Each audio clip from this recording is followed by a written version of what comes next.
جو شخص اعتکاف میں بیٹھتا ہے اس کے لیے اللہ کے رسول نے دو چیزیں بیان فرمائی ہے۔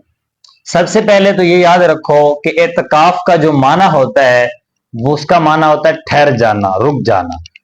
تو جو آدمی اعتکاف پر بیٹھتا ہے تو اس کے لیے دو چیزیں خاص یہ ہیں۔ ایک تو اللہ تعالیٰ فرماتے ہیں کہ میرے در پہ انسان آ گیا چل کے، میرے در پہ آ کر سوالی بن گیا تو میں اس کو جب بھیجوں گا تو گناہوں سے پاک کر کے بھیجوں گا۔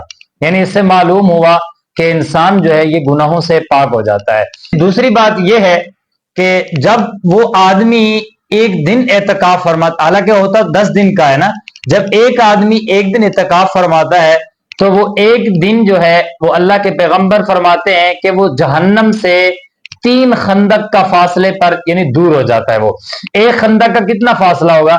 ایک آسمان سے لے کر زمین تک کے اتنا فاصلہ ایک خندق کا ہے۔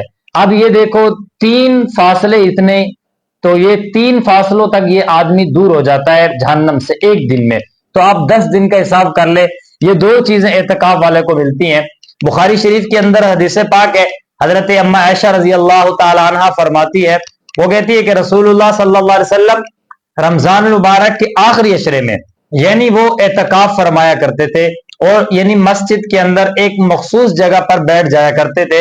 یہ اعتکاف جو ہے یہ بہت بڑی سعادت ہے، بہت بڑی ایک انعامات سے اللہ تعالیٰ ان کو نواز دیتے ہیں۔ یہ بہت بڑا انعام ہے جو آدمی بیٹھ چکے ہیں، اللہ تعالیٰ ان کے اعتکاف کو قبول فرمائے۔